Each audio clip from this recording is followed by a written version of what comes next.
War is a cruel teacher, and fear is its most loyal student. But not all fears are born of bullets and bloodshed. Some fears stay long after the dust settles. I've seen it with my own eyes, the kind of fear that isn't driven by an enemy, but something that lurks unseen. My time in the Korean War is filled with memories of chaos, but there's one place, one barracks, that continues to haunt me to this day. It wasn't the battles that got to me, it was the place we called our home for a time. A place where something else lingered, something far more unsettling than the war itself. It was in that very barracks where the lines between the living and the dead seemed to blur. We arrived expecting to rest, to forget about the horrors of the battlefield, but instead, we found ourselves confronted with something that no soldier could be prepared for.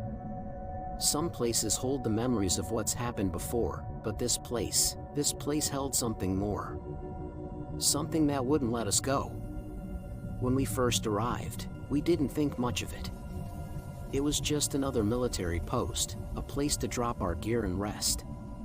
The barracks were old, rusted walls, narrow hallways, the kind of place that had seen far more than its share of war. But there was something about it. From the moment we stepped through the door, we could feel it. The air was colder than it should have been, even for a place so far from civilization. Summer or not, there was always a chill, a constant bite to the atmosphere. And the silence, it was thick. The kind of silence that makes you uneasy, like you're not truly alone, no matter how empty the room may seem. At first, we thought it was just the usual fatigue setting in. The war had taken its toll on all of us, and we were just eager to get settled and wait for the next assignment. But that feeling of unease, it never went away. The longer we stayed there, the more it crept up on us. Something in that barracks was different, something that made every step feel heavier. We couldn't explain it, not at first. But we could all feel it. And it was only a matter of time before we would understand just how deep the fear ran. It wasn't long after we settled in that the first oddities began. At first, they seemed small, insignificant even. But looking back, I can't help but wonder if those small things were the beginning of something bigger. One morning, a soldier came into the barracks, ready for a new day, only to find that his gear had been moved. His boots were no longer where he had left them, his pack was shifted, and his rifle was a few inches out of place. At first, we laughed it off. A prank, we said. Someone had moved his things to mess with him.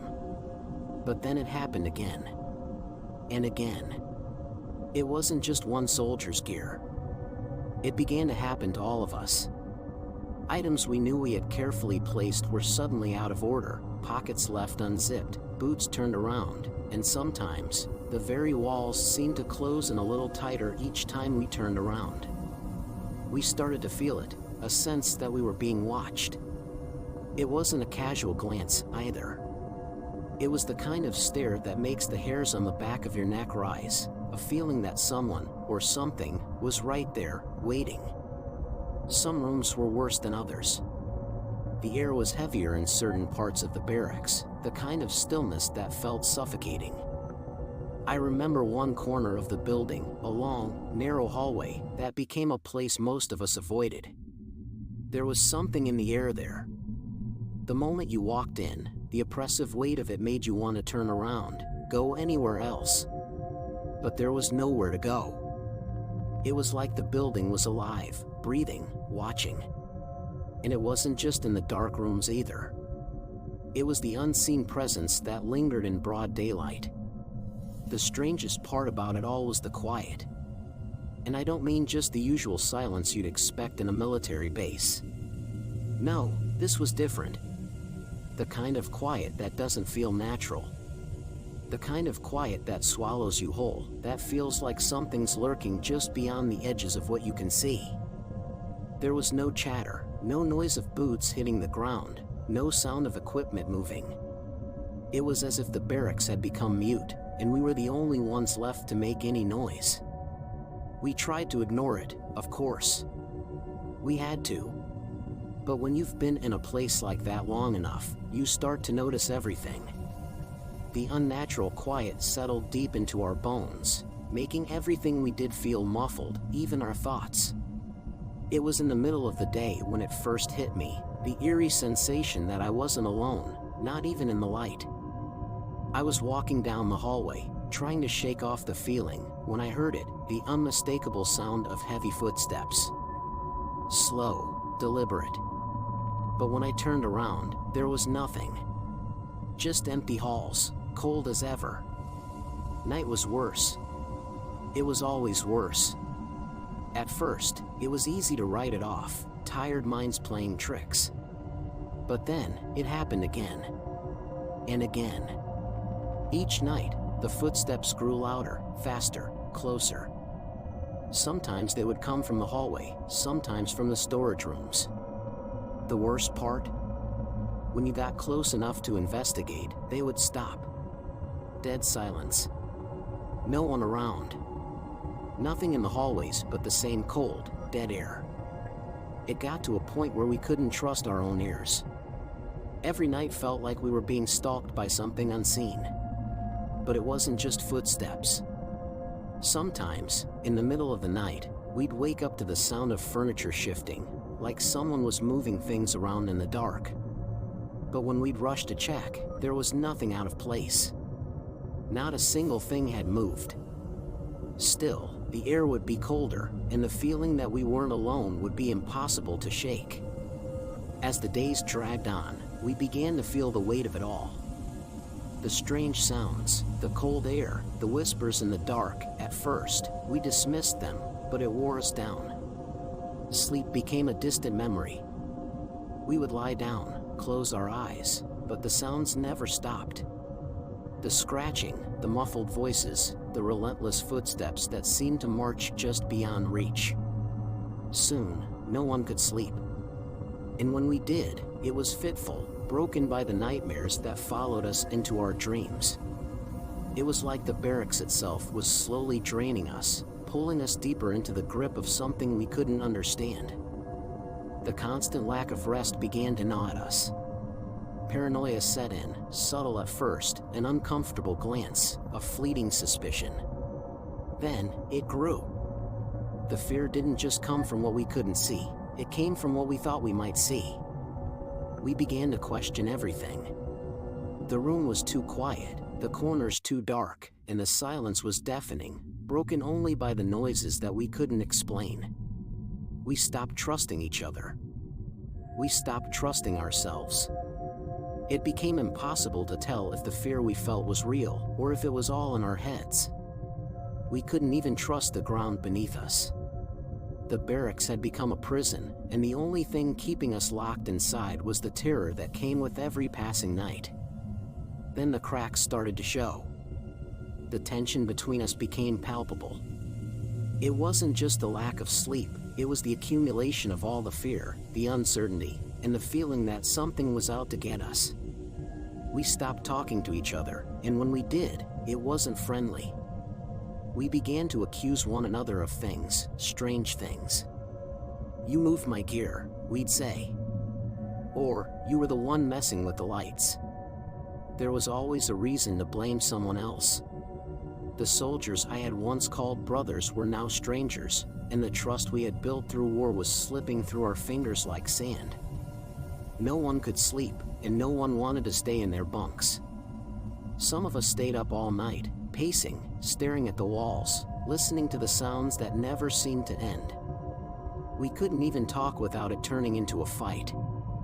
The air was so heavy with suspicion that we couldn't get through a day without someone snapping. We had become prisoners of our own minds, trapped in a cycle of fear that was constantly fed by the unknown. Everyone felt it, some more than others, but we were all slowly unraveling, each one of us wondering if we would be the next to break. Then, there was him, the one soldier who completely broke. He had always been one of the strongest, the one we could count on when things got rough. But that place, it did something to him. It was like the darkness inside that bunker seeped into his mind. At first, he just started talking to himself. Quiet murmurs, barely audible. But then it got louder. He began to say things that didn't make sense, things that terrified the rest of us. He spoke of the dead calling to him, of the ghosts in the walls, demanding something from him. We tried to talk to him, but he couldn't hear us anymore. The terror in his eyes was so real that none of us dared approach him too closely. His demeanor shifted, and what happened next was even worse. He started to accuse us, his own comrades, of conspiring against him. He said we were hiding something from him, that we knew what was really happening in the barracks, and we didn't want him to know. It was as if the fear of the place had taken root in him, twisted his mind, and now he couldn't trust anyone. The more he talked, the less we recognized him. And in a way, I think he stopped recognizing himself too. One night, he just disappeared. We searched for him, of course, but there were no signs. His bunk was left untouched, and there were no tracks leading outside. It was like he had vanished into the walls. But when I think back on it, I wonder if he had already become part of the darkness, his mind consumed by it. Maybe that place took him, just like it had taken a part of all of us. As the weeks wore on, something shifted. It wasn't just the occasional creak in the floor or the faint whisper in the hall, it grew louder. The sounds changed, became more deliberate, more hostile. At night, it wasn't just the wind you'd hear. It was the sound of nails dragging against the walls, scratching, clawing, as if something was trying to tear through the very foundations of the barracks. We would sit in silence, each of us straining to hear, trying to ignore it. Fatigue, stress, those things can do strange things to a person. But one evening, something happened that none of us could explain away. A soldier, one of the toughest among us, was found kneeling in the middle of the barracks floor, his head bowed as if in prayer. But there was nothing peaceful about it. He was muttering in a language none of us recognized, his voice low and trembling. We tried to wake him, to snap him out of whatever trance he was in, but he wouldn't respond. It was as if he was speaking to someone else, someone we couldn't see. As we tried to get him to speak, the atmosphere around us seemed to change. The air felt thicker, suffocating, and the silence was broken only by the horrifying sounds of pounding, knocking, and what almost sounded like distant shouting. It was coming from everywhere and nowhere at once. We rushed to the source of the noise, our hearts pounding, but found nothing. The sounds were real, but the origin? It was as if the walls themselves were calling to us, pulling us in. It was after that night, after the whispers and the shadows grew too much to ignore, that things took a turn for the worse. The tension was unbearable, the air thick with the sense that something was hunting us. That night, one of the soldiers, one of the strongest, decided to go for a walk. He had heard something, a rattling sound from deep in the hallway. He was never seen again. At first, we thought he'd just gone off to get a breath of fresh air, but when the hours passed, the fear began to grow. We searched everywhere. We went through every room, every corridor. His belongings were still in place, nothing out of the ordinary. His bunk, untouched. But the strange part? He had vanished without a trace. Not a sign of a struggle. No trace of him at all. It was as if the barracks had swallowed him whole, just like it had swallowed everything else that had come before. We found nothing. Not even a hint of where he had gone. We couldn't stay there anymore. We couldn't trust the walls, the floors, the very air we breathed. The fear that gripped us wasn't just the fear of the unknown, it was the fear that whatever was in that place had no intention of letting us leave. The soldier, he never came back. And in some strange way, I think we knew, deep down, that we wouldn't either if we stayed much longer. It was the night everything became too much. The sounds, the vanishing soldiers, it all pointed to one terrifying truth.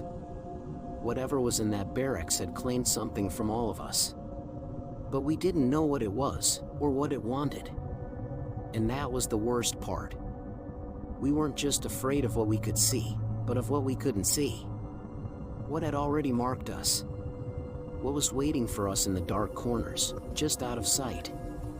It was the middle of the night when we finally made the decision to leave.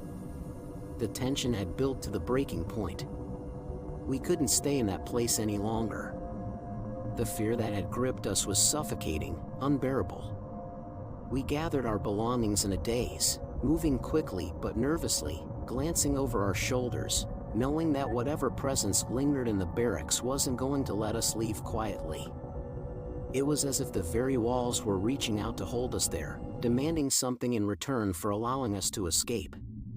There was no peace in that place, no safety. We stepped out of the building, one by one, not saying a word, just trying to get as far away from that place as we could. And when we finally left, when we crossed the threshold, something shifted. It was like the weight was lifted, like a burden we hadn't realized we were carrying had been removed. But even as we stepped into the open air, we could still feel it, the eyes, the presence, following us, always lingering just beyond our sight. It was as though the barracks had claimed something of us. Maybe it was one of us, maybe all of us. But whatever it was, we couldn't shake the feeling that we hadn't truly escaped. I thought leaving the barracks would bring relief, but it didn't. Not really. We thought the worst was over, that the terror we had faced was behind us. But even as we walked away, the feeling didn't fade. It clung to us, like a dark shadow we couldn't outrun. I could hear the whispers even as we moved farther from that cursed place. And every time I closed my eyes, I could feel the weight of it, as if someone was still watching. It's hard to explain, but the presence never left us. It followed us in our dreams, in our waking moments. The barracks hadn't just claimed one of us, it had claimed all of us, in a way. Years passed, and I moved on. I left the military, tried to build a life, but the presence, it never left. Even in the daylight, I could feel it. And in my darkest moments, I'd wake up in a cold sweat, the sound of those footsteps still echoing in my ears, the whispers still calling me back. Every corner I turned, every shadow I passed, I couldn't help but wonder, did I ever truly leave that place? Did any of us? The barracks had marked us, carved its way into our souls, and I began to wonder if it was never meant to be abandoned. Some of the others from that time, they never spoke about it. They tried to bury it. But the damage was done. There are things you can never truly forget, no matter how far you run. In the barracks, whatever it was, it had a way of following us. Sometimes, I think it might have been the war itself that twisted our minds, made us see things that weren't there. But other times, when I'm alone in the dark, when the quiet is too much to bear, I wonder, was there something else? Was it the land, the building, the spirits of the dead soldiers who had once fought there? Or was it something far older, something that had always been there, just waiting for the right moment to reach out and claim us? I'll never know for sure. What I do know is that some places, some experiences, leave marks on a person that never fade. The barracks was one of those places. It wasn't just a building, it was a curse, a weight that held on to us. And even now, all these years later, I can still feel it. The unseen presence, the memories that won't die. Some things should never be disturbed. Some places were never meant to be explored. And some memories should stay buried, hidden in the dark corners of the mind. Thank you for listening to my account. If you found this unsettling, don't forget to like, share, and subscribe for more true stories from those who have seen the unexplainable. Remember, not all battles are fought on the front lines. Some are fought in the shadows, long after the war is over.